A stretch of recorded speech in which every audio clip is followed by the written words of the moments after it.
करूप प्रबोधज्ञ सर्वशास्त्र विशारद एतद् कथा प्रकाशेन मद्ज्ञानं विनाशय।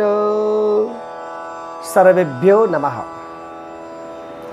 कल हमने नारद जी के मुख से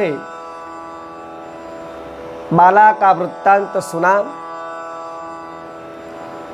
बाला ने परिचय दिया कि पूरे जगत में मैं विख्यात हूँ, प्रख्यात हूँ, मेरा नाम भक्ति है और वो जो बूढ़े दो पुरुष लेटे हैं वो मेरे पुत्र है। एक का नाम ज्ञान है और दूसरे का नाम वैराग्य है। परिचय दिया। परिचय देते देते उनकी दुख की बात सुनाते हैं कि मैं दुखी हूं। नारद जी, बहुत काल से मेरे दोनों पुत्र जर्जरित हो गए हैं। गंगा नदी आदि जो नदियां है वो मेरी सेवा करने के लिए यहाँ उपस्थित हुई है और बोध कर रही है, फिर भी वो खड़े नहीं उठ पाते।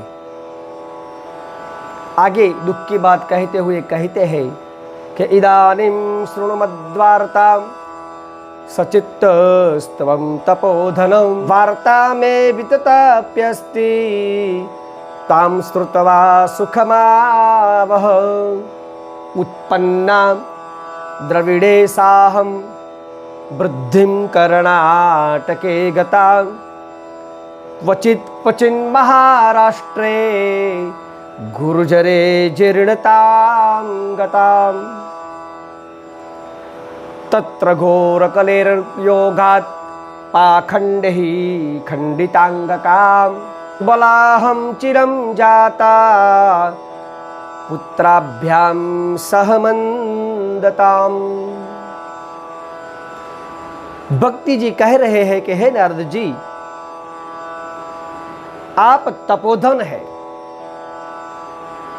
इसलिए मेरे दुख की बात आपके सामने रख रही हूं। भागवतकार ये कह रहा है कि जिसके पास तप रूपी धन हो, इसके सामने ही हमारे दुख की बात करनी चाहिए, नहीं तो नहीं करनी चाहिए। तपोधन वाला ही व्यक्ति हमारा दुख दूर कर सकता है,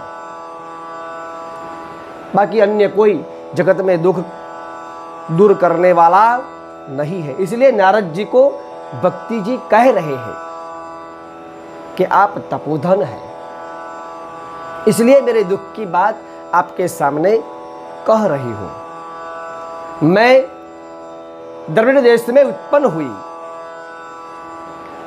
कर्नाटक में मेरी वृद्धि हुई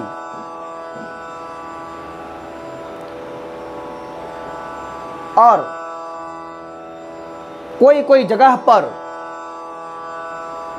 मैं चली,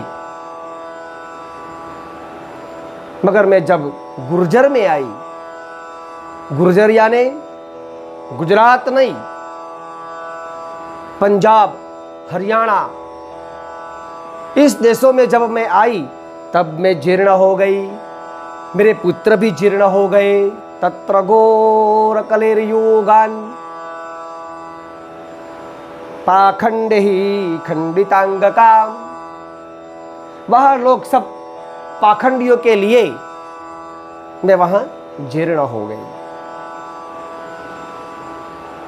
कली के दोषों के कारण मैं जीर्ण हो गई, मेरे पुत्र भी जीर्ण हो गए।